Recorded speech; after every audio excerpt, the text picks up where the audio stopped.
All right, you and I are starting at the Hunter Association, where things look incredibly suspicious. See that guy? He is the sole survivor of a brutal dungeon accident out of 5 people. He was the only one left, and here is the kicker: he is just a D rank. A weak support at that. One girl nervously asks if he actually murdered his own teammates. The investigator warns her. They aren't cops, and look, what happens in a dungeon stays there. The girl nods, but wonders why he just smacked her head since they are outside now. The man tells her to just drop it. It is not their job to police these hunters. Small guilds often chase money by taking on missions way beyond their actual power level. And unfortunately, they end up like this. Leaving the room, he keeps reviewing the case file.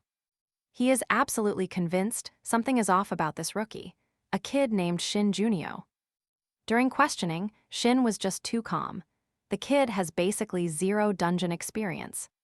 He just witnessed a horrific tragedy, yet his heart rate did not even skip a beat. Deciding he needs answers, he begins investigating. Meanwhile, Shin is sprinting through the woods.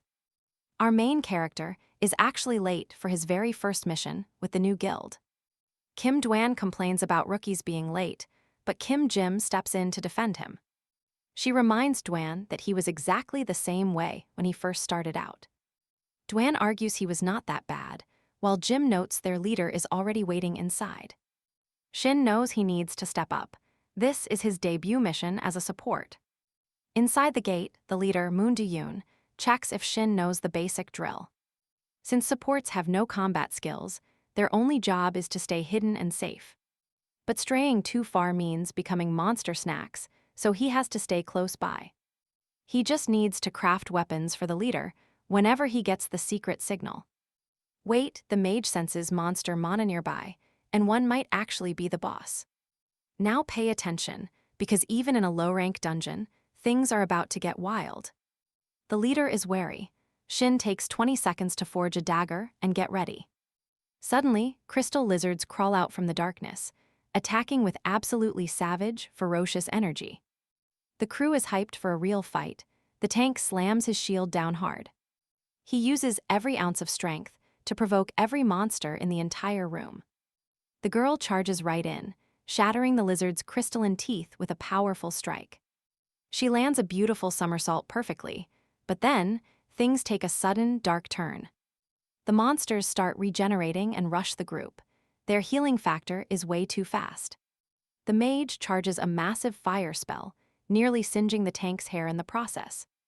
Meanwhile, Shin is focused, finally finishing that specialized dagger for their veteran team leader.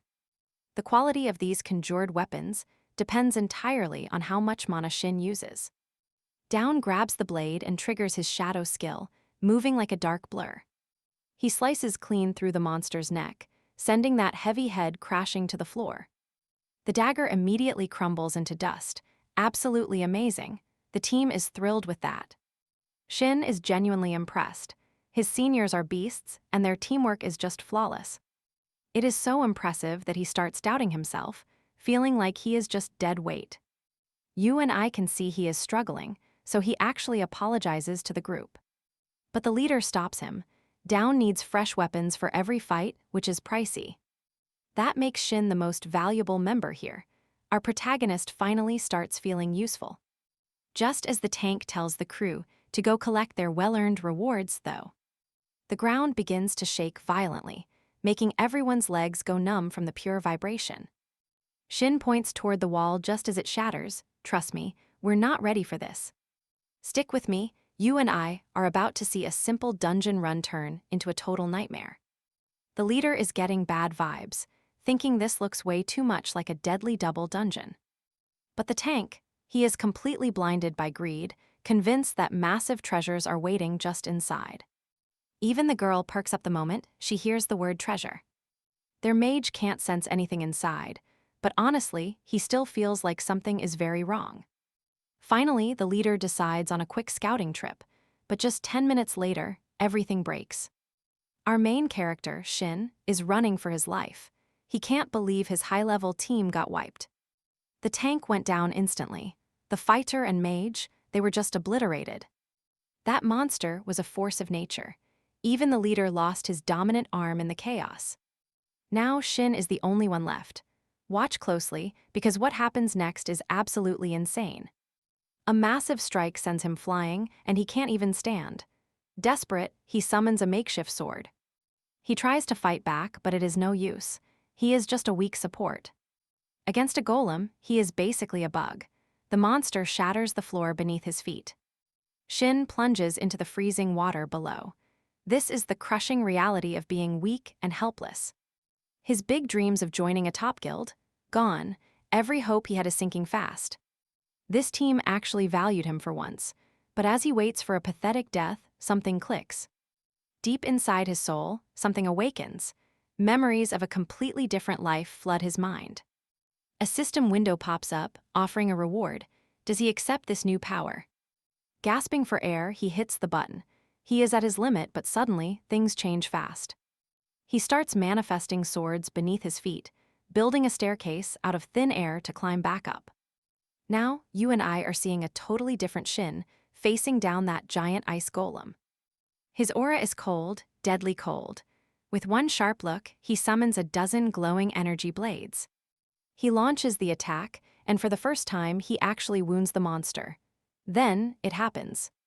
Strange memories from the golem flood his head, but he has zero time to process the confusion. The golem is still standing and swings back. Shin doesn't even flinch. He conjures a massive energy shield, blocking the hit easily before gaining some distance. It is time for a new skill, Spatial Grid. Countless swords materialize in the air. With a single clench of his fist, the blades rain down, piercing the golem from every side. The giant monster shatters into 1,000,000 shards of ice. This power is almost too much. He feels himself absorbing the monster's energy. It is another broken skill he just found. But those memories make no sense. He can't explain why this is happening. These are clearly his memories. It's like he's looking at a version of his future. In that timeline, the entire world has already fallen. Survivors were a rare, desperate sight. Even the strongest warriors on the planet didn't make it through that final, great battle. But Shin still doesn't know what happened to his former self, or why these memories surfaced. He's awakened these incredible god-tier abilities, which is great, but there's a catch. How can he celebrate when he's the only one left to carry his teammates out? After reporting the tragedy and heading home, Shin realizes that something is seriously off here. He can't shake the feeling that this entire dungeon was one giant trap. This unconfirmed gate has him feeling on edge. It's a complete anomaly. This specific dungeon never even existed in the memories of his previous life. To make things worse, the official bid form for the gate had the association's authentic stamp. Yet for some reason, the association is still claiming they never cleared it. Either someone faked the documents to trick the guild, or the association is lying. Trust me, you and I are about to uncover a conspiracy that goes deep. Stick with me, this was no accident. The investigator's warning haunted him. Missing persons and unconfirmed gates were everywhere. That's when Shin noticed something. A terrifying pattern was emerging within the news reports. All these guilds had elite players. From guild leader Doyen to prodigies destined to be legends. Someone was systematically erasing these future heroes from existence before they started. The weight of the truth hit Shin like a physical punch. He needed to hide his skills. He was the only person to survive that missing persons case, a mystery that was supposed to stay unsolved. One wrong move or showing his true power would get him caught. Now watch closely. He has 2 years before the first player selection. He has to master his current skills while unlocking brand new ones. His growth needed to be massive, but kept strictly under the radar. Suddenly, he spotted something incredibly interesting hidden deep within his skill list. 1 year later, deep in a dark forest, a party is fighting. They are struggling against monsters. Suddenly, a boy's worn-out sword just snaps. It shatters against the monster's skin. The beast lets out a roar. The creature strikes, sending him flying back. He tries to recover, but the beast lunges. He barely dodges, while his terrified teammates just freeze. Then, a horrifying realization finally hits every single one of them. You and I saw this coming. It's a null lord, they're all panicking. These things belong in E-rank dungeons, frozen solid, yet it's alive. He remembered the rumors from veteran D-rank hunters. This was bad. Null Lords were legendary nightmares. This thing was a total beast. The creature charges, locking onto another member. The second boy is terrified.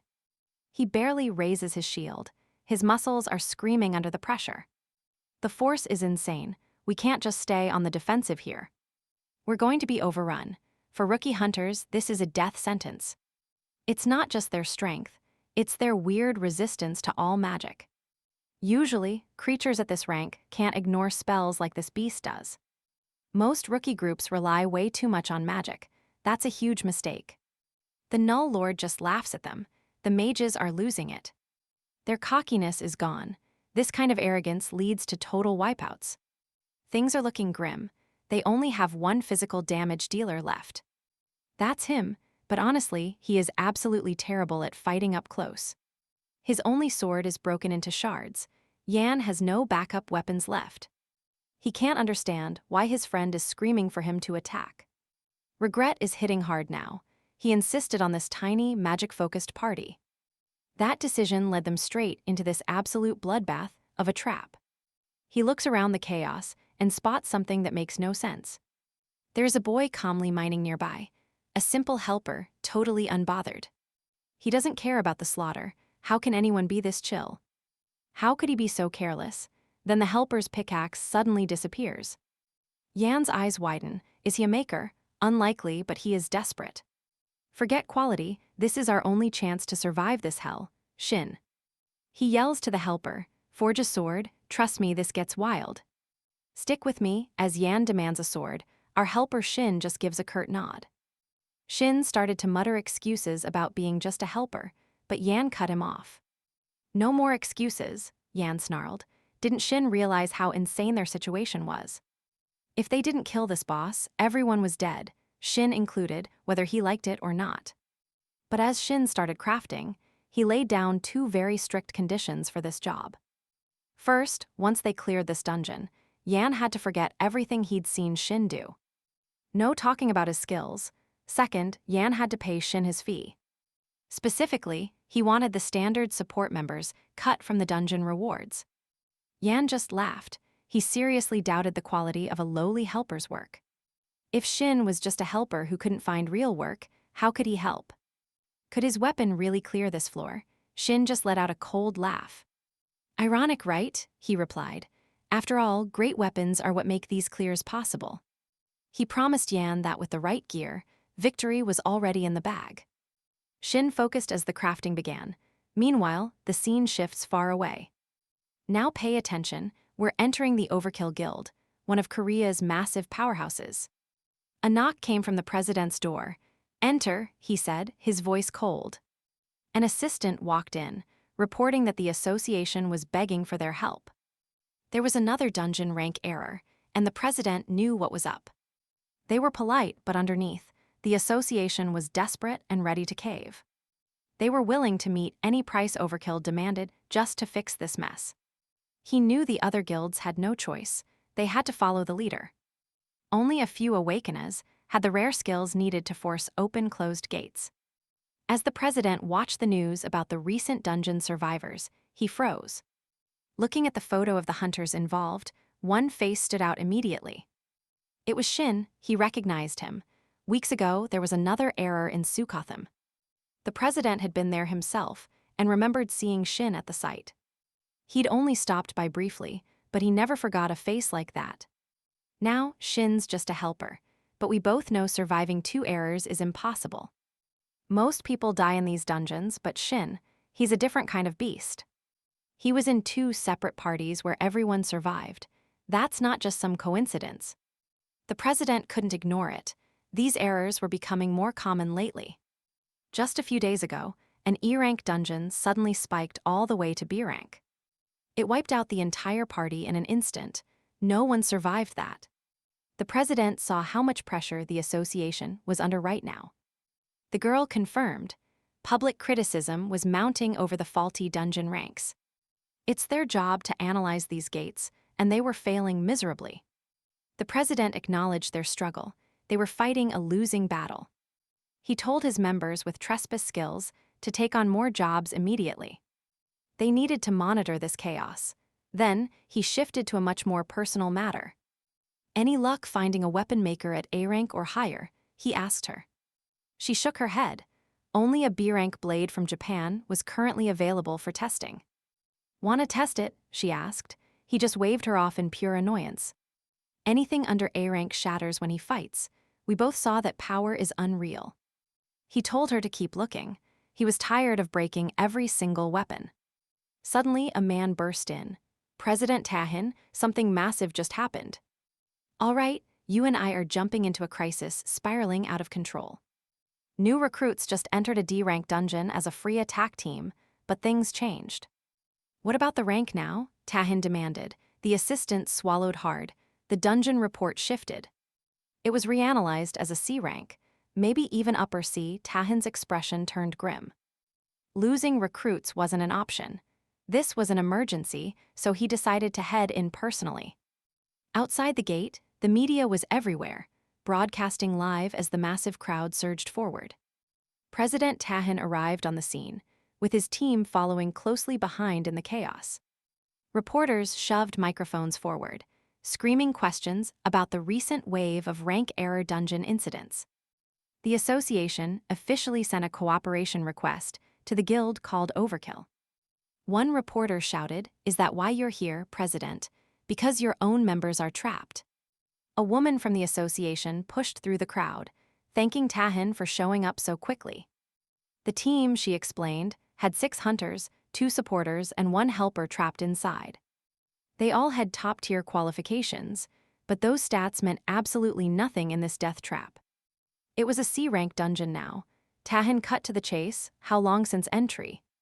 "Almost 2 hours, she grimly replied. He knew this was bad. He wasn't sure if anyone was left alive, but he had to try. Tahin stood before the swirling dungeon gate. His companion handed him a blade. He activated his signature skill, trespass, and slashed the air. A blinding flare erupted. Energy tore open a strange black void right in front of them. Now watch this carefully. His skill forcefully breaches any dungeon barrier. The gate stayed intact, but the sword shattered instantly. He tossed the hilt aside. "Watch yourself," he warned. "You too," she replied as the pressure spiked. He stepped into the darkness. Inside, the heavy humidity clung to his skin. The air was thick with heat and a disgusting stench. Reptilian, he realized. Given the rank, it only means one thing: we're dealing with lizard men. He pushed deeper into the cave, stepping over a trail of dead monster corpses. The bodies told a dark story, letting him estimate the enemy size and their combat power. He analyzed their capabilities while recalling the details from the earlier preliminary report. The party's distress was now painfully obvious. He braced himself for the absolute worst-case scenario. Maybe they were all dead. Suddenly, a massive rumble echoed through the air. Pushing forward, he found the party and a sight he hadn't anticipated at all. Let's pause. This is where everything he expected gets flipped upside down. A hulking monster was hammering a lone hunter, while the others fought for their lives. From the sidelines, Tahin saw the truth. These hunters were doomed. The lizard men were systematically dismantling the group, with absolute brutality. Their speed and fluid movements proved they were vastly superior. One beast slammed into a hunter. The impact sent the man's sword spinning through the air. He was completely defenseless. Before the monster could land the killing blow, Shin suddenly materialized out of nowhere. A blade shimmered into existence from thin air as magic coiled around his hand. He blocked the lethal strike just in time. From a distance, Tahin's mind was racing. Magic, what else could possibly form a weapon out of nothing like that? As Shin gripped the blade, their eyes locked in a moment of mutual recognition. He frowned. Only 9 hunters arrived, Shin muttered with a strange, chilling certainty. "Trust me, you and I are about to find out what that mystery means." "Just wait." A lizard man slams a hunter down, ready for the kill. Then, Tahin dives in. Shin is astonished. Tahin, famous for never carrying a weapon, has personally intervened. "Bridge 1, you and I are about to watch one epic fight. Shin wonders if it is a sphere weapon. Meanwhile, Tahin meets the strike head-on. He orders the remaining hunters to fall back. Then, in a sudden blur of motion, his blade becomes a whirlwind of slashes, slicing through everything in his path. Raw energy cleaves through the lizard men, dropping them all instantly to the floor. I have not even gone all out, Tahin thinks. The weapon feels flimsy. Even though it is B rank, it feels weak. He dispatches the threats. Suddenly, another lizard man bursts from the shadows, lunging straight for him. Tahin sidesteps, letting the monster sail past and crash hard against the ground. Shin closes in. Does this kind of damage always happen? He asks. He notes Tahin's skills wreck weapons. Tahin wonders if he is being provoked. Bridge 2, now pay attention, because this is where Shin's true power reveals itself. Shin scoffs. Use your weapon properly and stop destroying these fragile little things. Tahin's jaw tightens. He is completely taken aback when, with a flick of the wrist, another weapon shimmers into being. Shin is not just a simple maker. He possesses an uncanny, supernatural skill, far beyond anything Tahin has ever witnessed. Why is someone with such prodigious talent relegated to a mere helper role? Tahin assumed these tasks were for supporters shackled by financial desperation. Shin reaches out and takes the weapon. There is a condition, he stated. Shin's terms were clear. Once the dungeon is cleared, he must be forgotten. Every detail of his skills and identity must vanish from memory forever. Bridge 3, now watch closely, because Shin is about to lay down the law. Refuse, and you can watch me shatter every high-grade weapon you own. Tahin weighs the ultimatum. He knows Shin could snap his blade instantly. But an extra blade is an advantage. Reluctantly, he agrees to forget. Excellent, Shin grinned. Now go wild and show them no mercy. Tahin lunges, a blur of motion. His sword flashes as he strikes. He does not just parry. He meets the lizard man's attack head-on. He shatters the monster's crude weapon. Shin watches with surprise on his face. He expected a deflection at most. Tahin's power is on another level. Instead, the enemy's blade splintered first. Tahin's weapon control is far beyond anticipation. Could the weapon itself be that strong? Intrigued, Shin's mind starts to race. A maker capable of manifesting B-rank gear instantly. This is getting interesting. He decides to test the blade's full capabilities and cranks up the power. He plunges the weapon into the lizard man, unleashing a massive, fiery blast. In the same breath, he vaults behind the monster and buries the blade. Another explosive burst of fire erupted.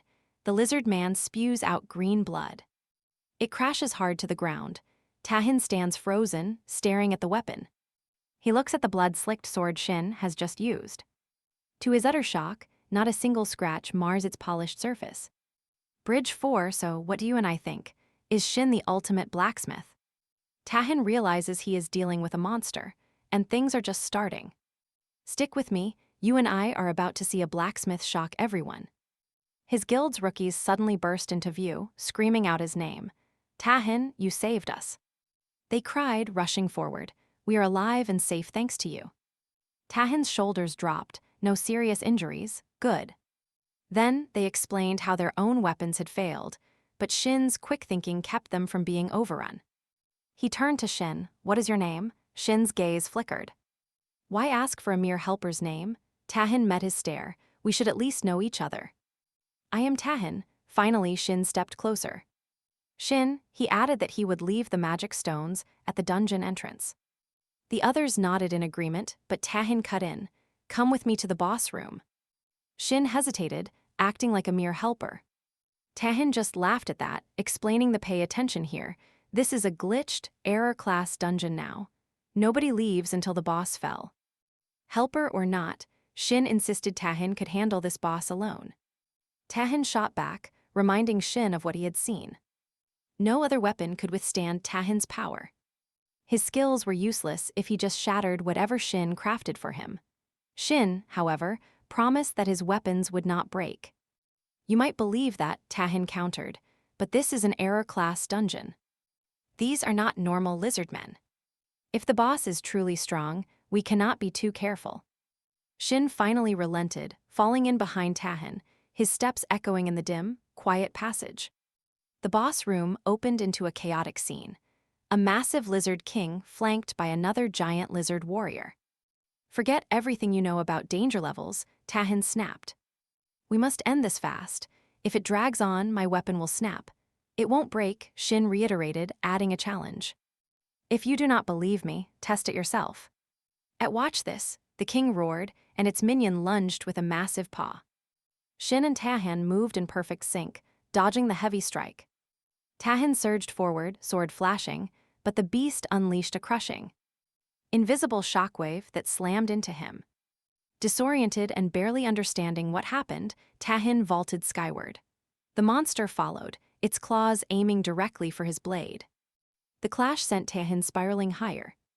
The Lizard King bounded onto its minion's head and roared, spewing a torrent of flame toward the airborne hero. Just in time, Shin manifested a shimmering shield barrier around Tahan. The lizard lashed out, knocking Shin back. Still suspended in the air, Tahan shouted, "Wait, weren't you the weapon maker?" Shin yelled back, "A shield can be a weapon too. Ever been hit by one?"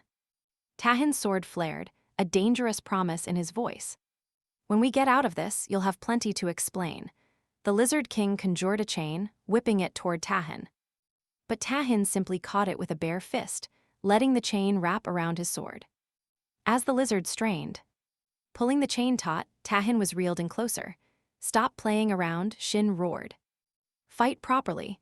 In that instant, a second sword appeared in Tahan's free hand. "You told me to test it, right?" Tahan quipped, seeing the blade. "Is it a toy for a pet?" Then, the chain weapon vanished as Tahan closed the distance. His second sword became a blur of swift slashes. "Trust me, you and I are about to see Tahan finish this. Stick with me, we're dropping right into a brutal battle with this monster." Tahan, fueled by pure rage, launches into the air with his blade glowing with power. He's ready to strike, but the Lizard King's attention is already locked onto Shin. Suddenly, a clear shield flickers into existence, protecting Shin from the beast. Shin looks more annoyed than anything, scoffing at the creature's weak attacks. He taunts the boss, asking if these pathetic webs are all it has. Beside him, an equally furious Tahan prepares for the final, deadly blow. Wait for it, the crimson dungeon gate finally shifts into a calm, peaceful blue. Outside, the crowd is buzzing. Did they really just clear an impossible dungeon? As the group walks out, the atmosphere turns into total chaos for our heroes. Reporters immediately swarm Tahan, shoving microphones in his face with 1,000 questions. They want to know every detail about the boss, the loot, and who made it out. A man pushes through the frantic crowd, looking absolutely terrified for Tahan's safety. He asks if he's hurt, but Tahan just brushes it off coolly.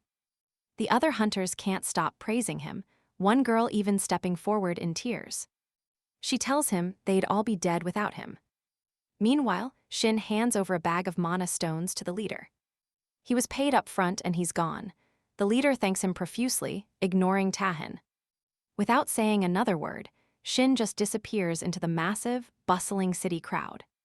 The reporters pivot back to Tahan, demanding to know his secret to success. They assume it was an easy run, but Tahan knows the truth was different. He shakes his head. He wants to give Shin credit for the victory. But as he looks around, he realizes the mysterious man has already vanished into thin air. A different girl speaks up, her voice ringing out across the quieted crowd. She says everyone else was just holding the line, while Tahan did everything. A boy asks how he managed to handle all those threats completely alone. He remembers their weapons breaking. They had no idea how dangerous it really was. He's convinced they would have been wiped out if Tahan hadn't stepped up to save them. You and I saw what really happened, but Tahan is totally lost. The boy brings up the weapons, thanking the person who crafted them for the team. He wants to know about the support who came along, the mysterious weapon maker. He knows he was just a support role, but did he have special abilities? The boy seems unsure if the helper was actually doing anything at all. The emphasis on special shows just how little they understood about Shin's real power. The girl just shrugs her shoulders, completely clueless about the guy's contribution. Tahan is baffled, asking if they didn't see the weapons being made. A wave of confusion hits the group as they whisper to each other. Someone mutters about a pickaxe, leaving Tahin absolutely stunned by their ignorance. He scoffs, a pickaxe. Shin used one, then lost it during the frantic battle. Then it clicks. They mined every single mana stone in the entire dungeon. But why does it feel like everyone's memory of those magical weapons is fading away? He flashes back to the moment Shin handed him the sword with a cold look. The man told him to forget everything about his powers. This was rental pay. That level of crafting skill only belongs to a rank maker or higher. Trust me, you and I need to keep watching this mystery. Trust me, you and I are about to see this man's life change forever. He thrust the container away, spinning around to search for Shin. Had he vanished? Tahin looked everywhere, but Shin was already gone, hiding right in plain sight. Min and the others rushed over, voices filled with worry. What is wrong, Tahin? He snapped at Min, demanding she find someone immediately. Back at the office, intel came in fast. His men tracked Shin down. Earlier today, the helper joined a small squad, making 10 warriors in total, to enter a local dungeon. It is a D rank near Sampo, which is not far at all, Tahin noted. His men were confused. One finally spoke up, asking the question everyone wondered. Why are you so obsessed with a simple D rank maker like Shin, sir? Tahin went quiet, thinking about how things looked to everyone else on the outside. On the surface, Shin seemed like a nobody, a simple low-rank hunter. But Tahin knew the truth. That rental skill alone proved he was a genius. The way he mastered that ability was beyond anything Tahin had ever seen. This was not some basic skill. It was a power that could build empires. He could generate millions, but Shin used it as a mask for his identity. A weapon maker this talented should be world famous, not stuck in D rank. Tahin was certain their next meeting would prove him right once and for all. All doubt would vanish. He would finally fight without a single worry. He would not have to worry about his weapons breaking mid-battle anymore. Throughout his career, he had met every famous blacksmith in the world. But none of their legendary creations could handle his insane levels of raw power. He had tested blades from the greatest masters, and they all snapped like twigs. They failed him, shattering instantly. Worse still, those creators were stuck in tradition. They could not craft what he actually needed to survive a real high-rank fight. Watch closely. Shin is an entirely different beast compared to those normal blacksmiths. His weapons break every limit, making the impossible look like a total cakewalk. With Shin around, those old limitations, they simply do not exist for him. Even the craziest goals seemed possible now. Tasks Tahin had failed before, doable. He checked the timer. A D rank clear usually takes a team 4 hours. But with an hour left, they were moving way faster than any normal party. He turned to Min and asked about his schedule. 7 p.m. with Master Kimu. Cancel it, Tahin ordered, already heading out. He could not risk missing Shin again. Let's pivot for a second. Deep in the dungeon, things are getting seriously intense. A boy in broken armor stared at the dead boss in total shock. That ribbon their helper used, that was definitely Shin's work. It was pure mana. It literally shattered a boss weapon. Shin has to be at least B rank. When the tank's shield broke, they all thought they were dead for sure. But then, the helper unleashed a level of power they could not even imagine. He stared at the quality of Shin's gear, admitting it was absolutely flawless. He thanked Shin. They would have surely died without his hidden help. We have to recruit him, the boy said. A girl nearby nodded fast. It is a crime he is still just a helper, she whispered under her breath. The boy agreed, he definitely has an eye for this. Meanwhile, Shin was gone. So stay with me, we're just getting started with this legendary weapon maker. All right, you and I are watching him struggle in a basic dungeon. As he gathers magic stones, that familiar sting of regret eats at him. If only he had more mana. He remembers the heat after that golem fell. That crushing aura vanished the moment his mana ran out, never to return. The energy flowing through him now, it is barely even D rank level. But there is a quiet relief, no major mistakes while crafting those weapons. And those past life memories, they keep helping him out in crazy ways. His core maker skill. It is intuitive. Quality scales directly with how much mana he spends. The result matches the effort. But there is still one big secret. Shin has not mastered this yet. However, he knows one truth. The more you know, the better the product. Pay attention here. As quality surges, his mana efficiency gets even better. So, using the same mana for 2 items yields totally different results. It all comes down to the absolute mastery of the person creating it. This realization sends Shin's mind racing through years of intense, diverse training. Horse riding, material research, and combat lessons from a seasoned, veteran hunter. He even spent countless hours perfecting his craft in those dusty, forgotten workshops. Every single detail and every obscure lesson suddenly clicked into place today. The thrill was beyond any expectation. He just kept on mining away. A growing certainty was solidifying. He did not know his full potential yet. But the quality of his work was surging way past his mana usage. Now, let's be real, he still has some major limitations to overcome. Both in his crafting and his awkward rental pay skill usage here. The twin processes feel clunky, like a constant struggle to use both effectively. While collecting stones, the high cost of mana tech hits him once again. The reality is simple. He just cannot afford any of this equipment. If only I had a few more mana points, he mutters quietly. Powerful mana-boosting items are out there, but he is stuck with potions. His pay as a helper is tiny, barely enough to buy food. A D-rank maker like him is more of a liability than support. Still, these promising results give him a little bit of hope today. He checks his status, only 20% left until his mana goal. Standard dungeons just will not cut it anymore. He needs something bigger. Each clear only gives him 1%. That is terrible efficiency, really. The only way forward, an A-rank error dungeon, high stakes. He needs a ranker dungeon to absorb a massive amount of mana.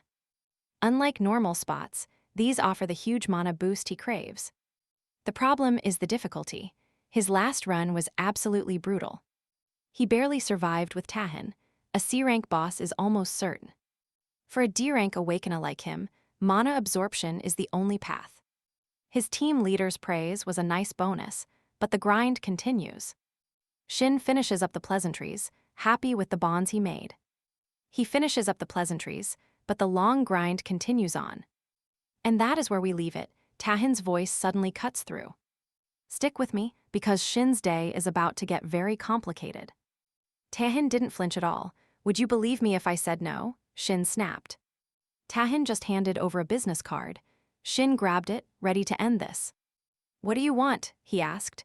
Tahin's response was simple. He needed some time.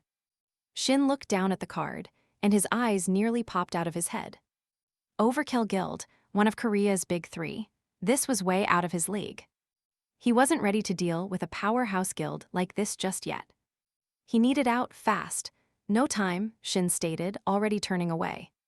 He claimed he had a dinner date, but a heavy hand stopped him cold. You won't regret this chat, Tahin promised, his grip tight as iron. Must be easy for a guild master with all the time in the world, Shin snapped. But for a lowly D-rank supporter, not so much, Tahin just shrugged. Tahin admitted the point, but Shin's curiosity was definitely rising. Watch closely, how much did that rental fee actually sting him? Shin finally gave in. The group sat down in a quiet, traditional restaurant. Shin didn't waste time. What could a top-tier guild master want with me? He wasn't just killing time. Tahin got straight to the point about his class. I'm a berserker, he said, a class known for its absolutely terrifying raw power. It grants insane offensive strength, but there's a major game-breaking catch for him. Almost no weapon on Earth can survive the force of an Emperor Berserker. He desperately needed a weapon supplier who could handle his sheer might.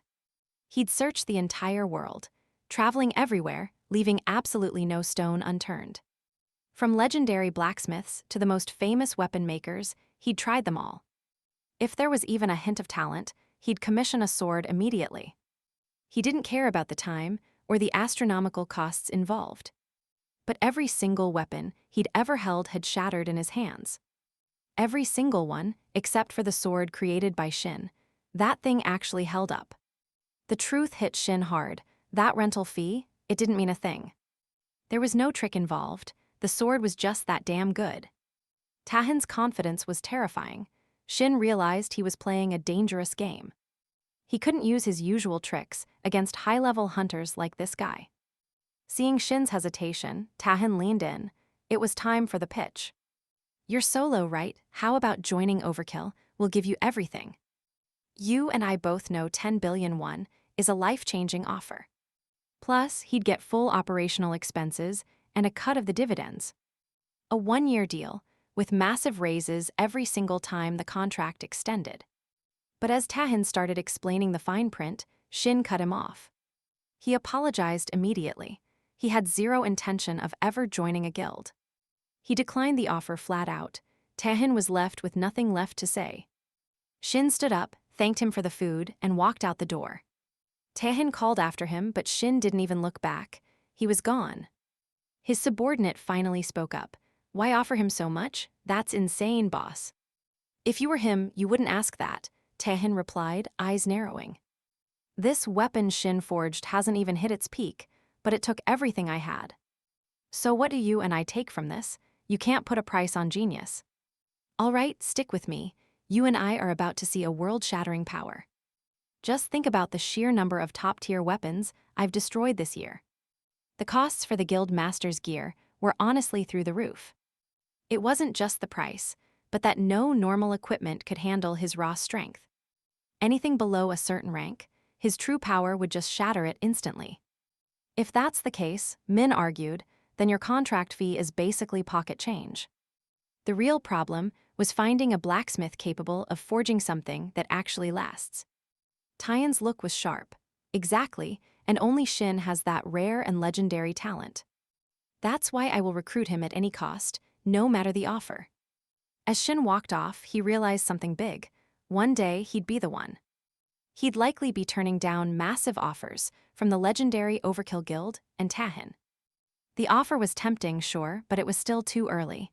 He'd wait. Meanwhile, deep inside a dungeon, goblins were being slaughtered by the dozens.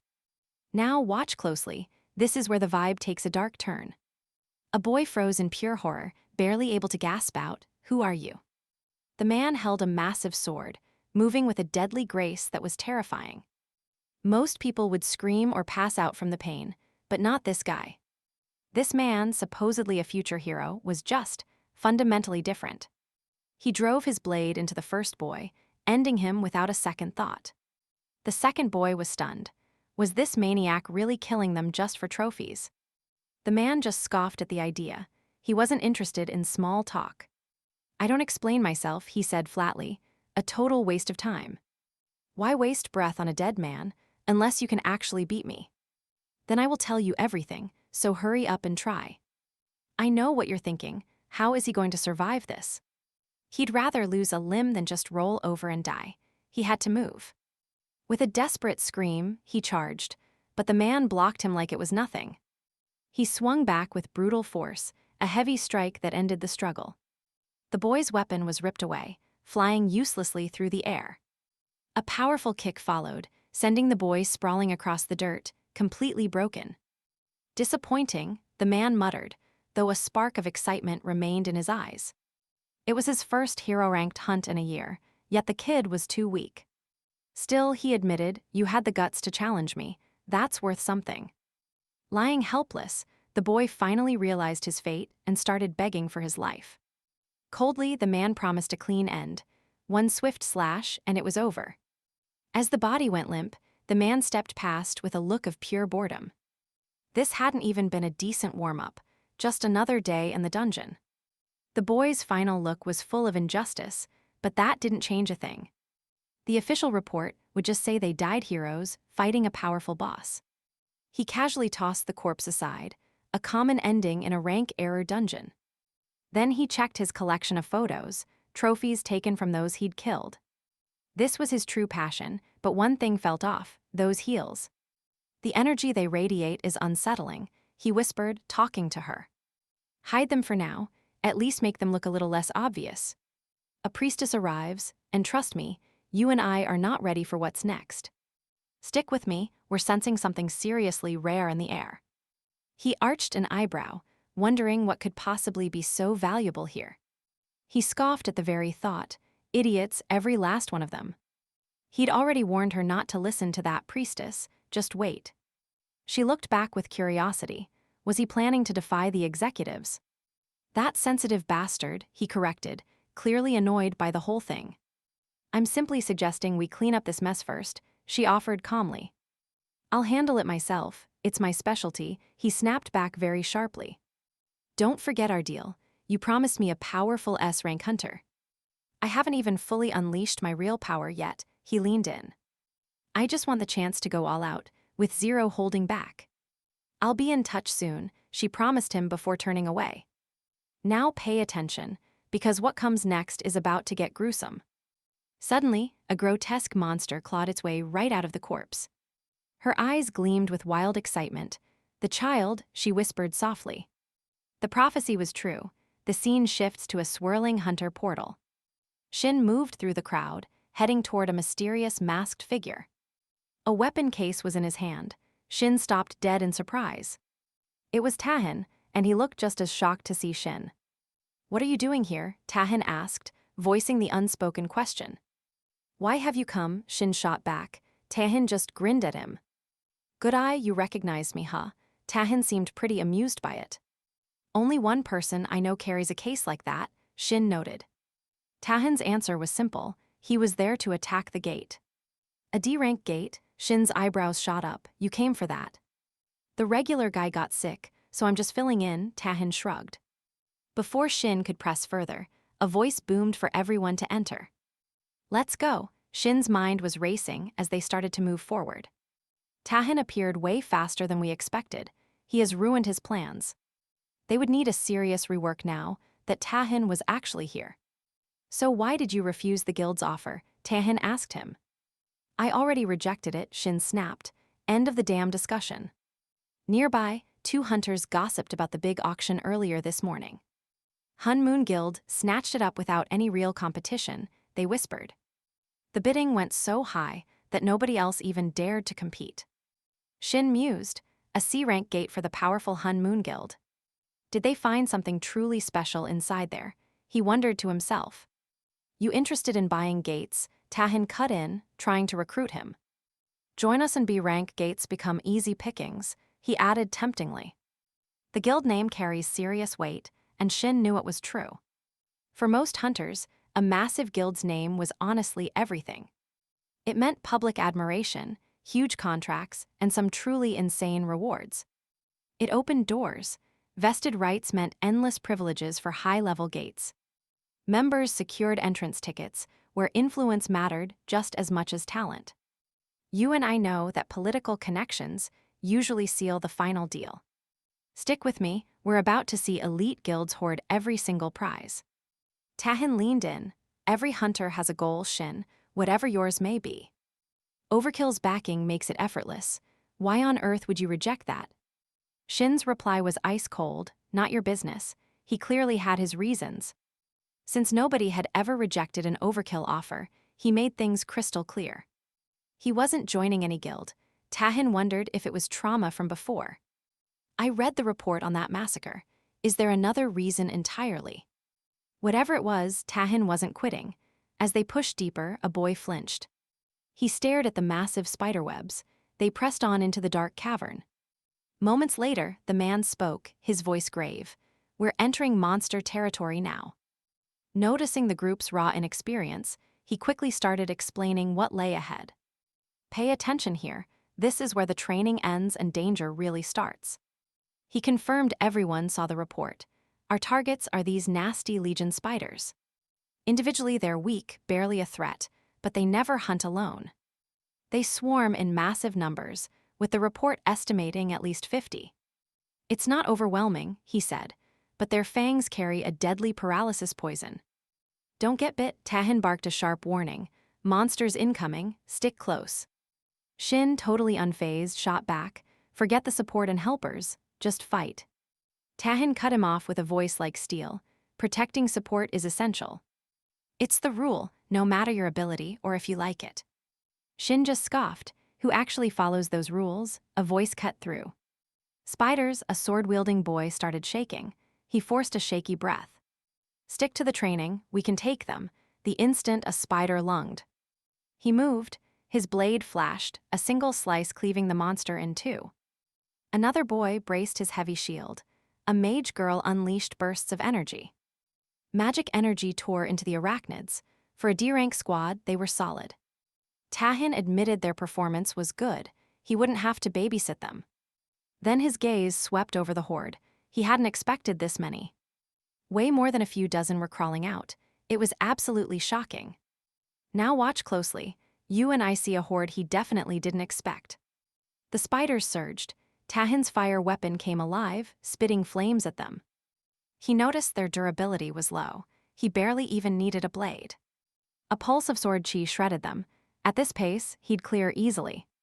He wouldn't even dull his weapon. Then a cry for help rang out. Shin heard it too. Hunters yelling by the river. It was swarming. They just keep coming, the shield boy yelled. We're in deep trouble now. Only a few of us did recon. Another frantic voice added the mess. The mage girl was out of mana. Let's move toward the trouble. Tahin glanced at Shin. Follow me. You go on ahead, Shin replied firmly. I'll finish up here. Tahin was shocked, but a spider lunged at Shin. Get down, Tahin roared instinctively. Shin was right in the deadly crossfire. He thought Shin was done for, but get this, Shin didn't even flinch. He stood his ground against the beast. Tahin couldn't believe his own eyes. The monster was inches away. Its fangs were ready to tear him apart. And trust me, you and I are about to see Shin's true power. All right, you and I are about to see a supposedly weak support break the game. Power condensed into a sharp square directly above the attacking spider. With a blur of motion, he unleashed it. The creature shrieked and crumpled instantly. It was dead before it even hit the ground. Shin quickly weighed his options. Out of every weapon he could forge, the sword showed the highest level of craft. It was perfect for chaining hits and pouring power, though his mana was low. But if he could focus his energy this precisely, nothing else could even compare. He gathered his strength, shaping it into a massive wave of pure force. Instead of a physical blade, it was a sweeping arc directed like a sword. Now watch this carefully. He is about to show us what real power looks like. Every spider nearby was sliced apart, collapsing in one single, devastating strike. Tahin stared, completely stunned. Shin stood calmly atop a fallen spider's head. His movements were precise. The blade was still visibly stuck in the monster's body. That attack covered an impossibly wide area, and Tahin couldn't believe the scale. His mind raced. In 10 seconds or less, dozens of Legion spiders were dead. He wondered if Shin had materialized the weapon, but shook the thought away. Shin was just a talented support holding his own, he tried to remind himself. Meanwhile, noticing Tahin's frozen shock, Shin decided to help the others out. The other 3 hunters were surrounded, with spiders closing in every second. Snapping out of his daze, Tahin finally realized the grim reality of the situation. There'd be time for questions later. Right now, they had to move. Shin simply pointed to his bag in a silent command. Handle this part. We both know who is really carrying this whole team right now. People wouldn't believe a mere helper could pull off such an insane feat. Tahin didn't hesitate. Sword flashing, he surged forward like a whirlwind of steel. He tore through the arachnid horde until the very last spider finally fell. Thank you, Guild Master, one of the rescued hunters gasped, still reeling from it. We wouldn't have made it without you. The man was totally shocked. He never expected the formidable warrior to be the leader of Overkill Guild. Tahin offered a quick apology, explaining he'd been quietly scouting the dungeon. The girl stared, shocked by his apology. She couldn't believe they were alive. Watching him dismantle spiders with such brutal grace had been absolutely incredible. Blushing, she even dared to ask for a photo once the job was done. Suddenly, a new arrival broke the moment.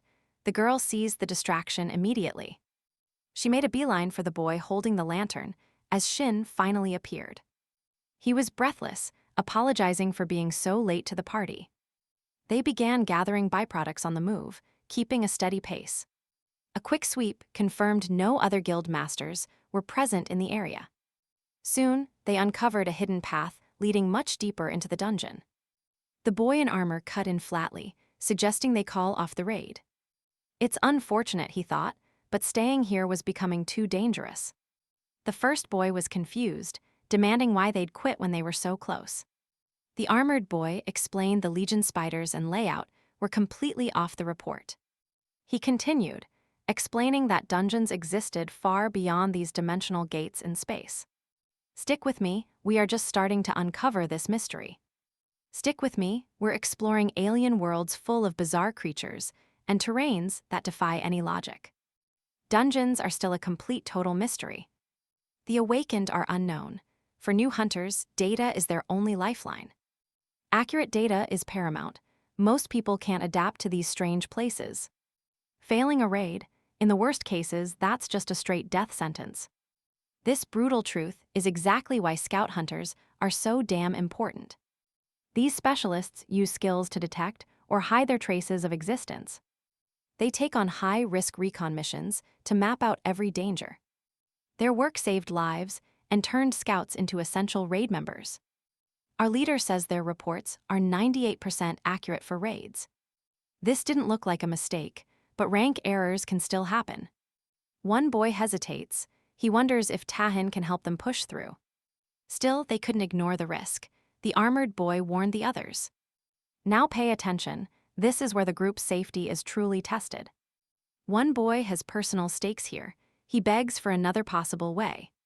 The leader snaps back. Is your pride worth more than your lives? Once we enter the boss room, there is no turning back. Exit. Undeterred, the boy presses on. He feels the others share his resolve. Are your reasons more important than our lives? The leader asks again. He won't let anyone face that. We're exiting and reporting this now. But Tahin steps forward. He's fine to continue and wants to investigate. If he wants the truth, the boss room is the right place. The leader bows in gratitude. He starts rambling, but Tahin stops him. Just lead like you always do. Don't worry about me. Let's go. The party moves out. They stop right in front of a massive gate. Time for a final briefing. Their target, the D+ rank Legion Queen. She is low-level combat-wise, mostly focused on breeding spider minions. Don't worry about me, just lead us like you have since start. Trust me, we're about to see what's actually behind that massive door. Everyone follows as the 5 hunters halt right before the boss gate. The leader senses the boss room and calls for one last briefing. The target is the Legion Queen. She's just a D+ threat. She is an easy boss, primarily focused on breeding her spider legion. But that's just the intel. We don't know what's truly waiting here. Behind this door, everything changes. Let's head inside the boss room now. The girl creates a guiding light. Tahin senses nothing unusual so far. Still, the leader urges caution. This is the boss room after all. Moments later, they spot the queen spider and her small kin nearby. The girl sighs in relief. The boss looks exactly as they expected. She wastes no time, blasting the spider with a bolt of lightning. The queen hits the ground. The leader wonders if it's dead already. It seems like an easy win, but suddenly the air shifts around. A sense of dread hits. He orders a retreat as shriek rings. A disturbing shriek fills the air as a massive monster finally forms. Trust me, you and I just watched a monstrous Arakan appear. Let's dive in its spider body grotesque human torso. Tahin immediately reads the threat level. His standard sword skills will not even dent this thing. His opening strike must be a decisive blow for max damage. Mid-swing, just as he aimed for the kill. A sickening snap echoes. His weapon breaks into a dozen pieces. Tahin, still airborne, watches his ruined sword explode. Finishing moves are impossible now. The Iraq pounces, but then Shin spawns a crude blade into Tahin's hand. By time he yells, "I will forge a real one." Shin floods the weapon with mana, but it feels empty. Now watch this part. Is he totally drained of mana? He pushed his limits using a daily potion, only one bottle to avoid addiction. He just downed it, feeling that kick of power. Yet it was not enough, not to forge a master weapon, not now. As he feverishly starts forging, Shin realizes the truth. Iraq was not a rank C monarch spider. This was something much worse. A high-tier rank B, they are lucky Tahan is here. Without him, this group would be dead. Once the danger level spiked to B, the fight became a brutal uphill struggle. Iraq clashes with Tahan, a storm of motion and explosive flares. You saw that too, right? This thing equals 5 top hunters. Tahan cannot win this solo. He turns to the others. Get ready, Shin shouts. Its bloodlust has shifted. You can move now. The party leader stares, full of questions. Who is this kid? The boy asks, why is someone this talented just a helper? It makes no sense. The girl wonders if Shin is actually Tahan's hidden ace for this specific mission. Shin ignores them. There is a bigger problem first.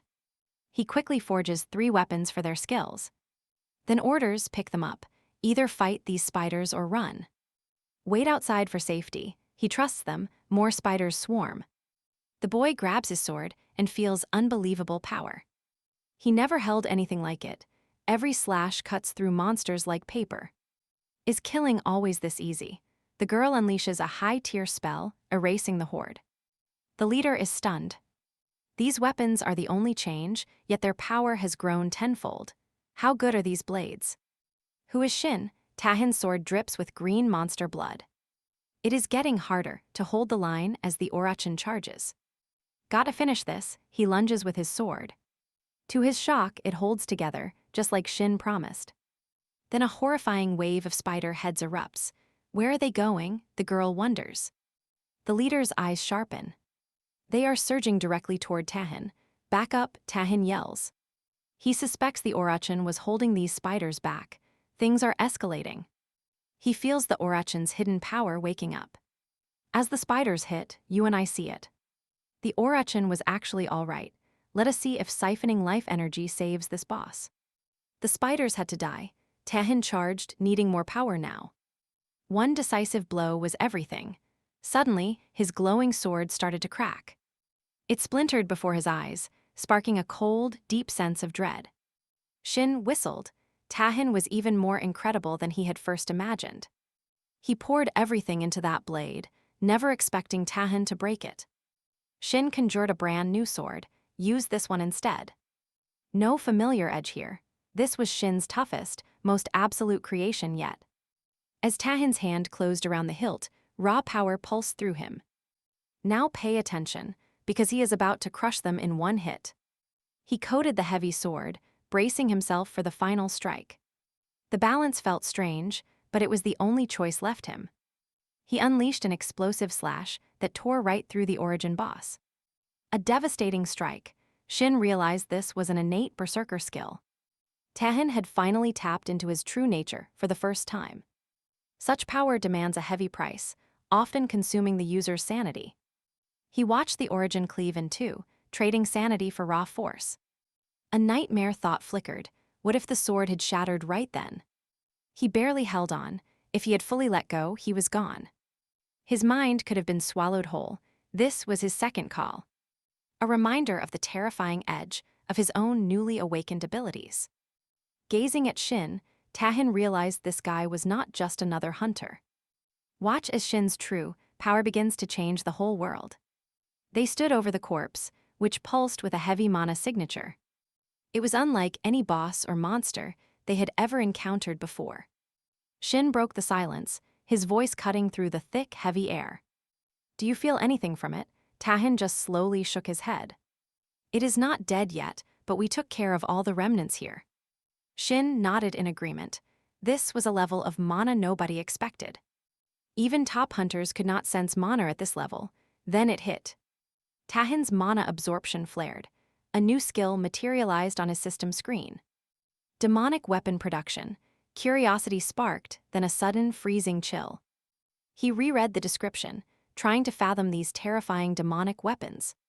The demonic realm was known, but Tahan had nothing concrete to imagine.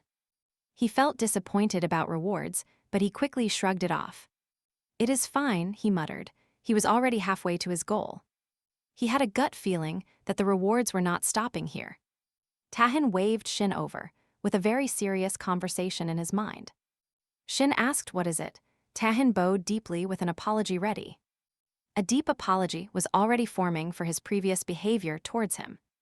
He admitted that his proposal to join the guild had been impolite. He offered his sincerest apologies, both personally and as a guild leader. Shin was taken aback by the sudden, respectful shift in his demeanor. The leader stood stunned, watching Tahin bow before a simple helper. "Trust me, you and I are about to see more impossible feats." "All right, you and I are about to see that Shin was no ordinary person." The leader's mind raced, wondering if Shin was actually a hidden Overkill Guild talent. Just then, the scouts returned and reported that they had searched every single corner. The girl guessed the origin must have cleared out the monsters earlier that day. The boy was impressed, muttering that the weapon was absolutely insane. It slices through monsters like butter without needing a drop of energy. The girl wondered if a weapon maker like that was tied to the guild. The leader signaled for them to leave and contact the association right away. The boy was curious, asking if there was a reason for such a rush. The girl agreed, wanting to thank Tahin and their helper before they left. The leader spun around, his voice urgent as he practically shoved them out. He just wanted to get out of that disgusting place immediately. The boy told the leader to ease up since they were already leaving. The leader glanced back, knowing that helper definitely had ties to the guild. It was smart to bail before they got tangled in major guild drama. Dealing with the internal mess of a big guild was just exhausting. Now pay attention, this much power just doesn't track with typical guild behavior. Big guilds always play it cautious, prioritizing security above everything else. Shin nodded his head, echoing the leader's sentiment about the whole situation. Bowing his head to just anyone felt entirely out of character for Tahin. Then Tahin cut in, declaring the guild wouldn't be tailing or bothering Shin. They weren't quitting because this was Shin's first real opportunity to shine. Tahin stated that he wanted to finalize a contract with the boy now. He guaranteed that Shin would find the terms and conditions very agreeable. The next morning, Shin arrived at the Overkill Guild and found Min waiting. She greeted him with a warm smile and a friendly hello. She introduced herself as the secretary tasked with overseeing his new contract proceedings. She handed him a document, and Shin thanked her while feeling surprised. "Now look, I know that contract came together way too fast for comfort." He didn't expect immediate to mean first thing the very next morning. Min admitted she'd been wondering why Tahin was in such a rush. She could sense that things were getting far more serious than anticipated. This room was a special reception area inside the guild's main building. It featured exceptionally strict security measures. She assured him that any concerns about leaks were completely unfounded. She passed him the contract with the conditions discussed in the dungeon. While amendments would take time, the contents weren't set in stone. He should feel comfortable voicing any thoughts or desired changes. Shin scanned the document and saw it was exactly as promised. Seeing it formally organized like this made it feel undeniably real. He set the paper down and told Min, "Let's proceed immediately." Shin recalled Tahin's words about him being an unofficial supporter back then. Suddenly, the pieces clicked. Tahin's reluctance to join guilds made sense. "Stick with me, the pieces are finally starting to click together right now." He needed to keep his true identity hidden from everyone in the world. Let's dive into a deal that seems almost too good to be true. We're talking elite resources, top-tier ingredients, and secret gate access for Shin. Every single detail is handled in total secrecy, but Shin still senses a catch. "Why so generous?" he asks. Tahin just smiles. "This favor is not free." The condition is simple. Shin handles his personal jobs, but with zero pressure. If a job feels wrong, Shin can refuse, but he still asks a question. "What if I take the support and never help?" Shin presses for answers. "That's perfectly fine," Tahin assures him. "The contract has a much deeper purpose. It's really about linking Shin to the guild and blocking any rival recruitment. Getting him to take commissions is just a sweet bonus show of faith.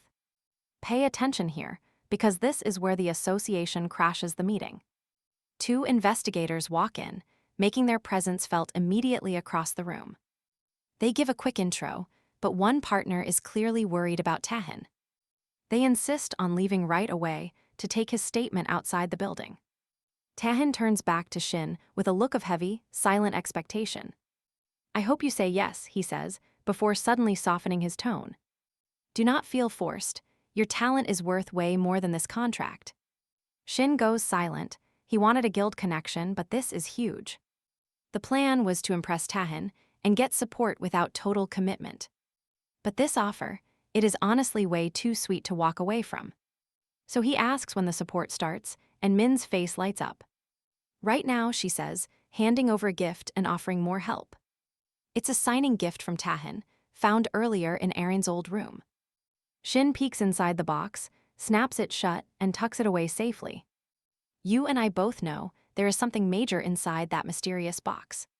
He hands over a list of resources and asks where to collect them. Min is shocked by the massive amount, but promises them within a week. She warns him that these materials might not even be useful to him. Shin just nods. He was not planning on using them himself anyway. He stands up immediately, ready to head out for his next meeting.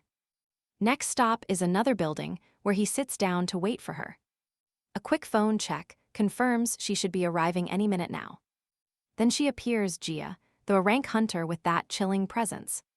He remembers her carving through monsters with such effortless and terrifying grace. They called her the Hunter Prodigy back during the player selection event. The legendary god archer walks straight up to the busy reception desk. She presents her card and asks for access to the training gate. The clerk's eyes go wide the moment she sees that rank insignia. "So the C rank gate then?" she asks with a hint of awe. But Jia just shakes her head and firmly asks for something else. "The D rank gate, please." Everyone nearby just looks at her in confusion. They know she is a rank, but her actual experience is pretty low. She has only cleared a few gates since getting her official rank. "Trust me, you and I need to see exactly what she is planning here." Most low-rank hunters just give up, but Jia is clearly something different. "Stick with me, you and I are about to see an A-rank hunter do something totally insane."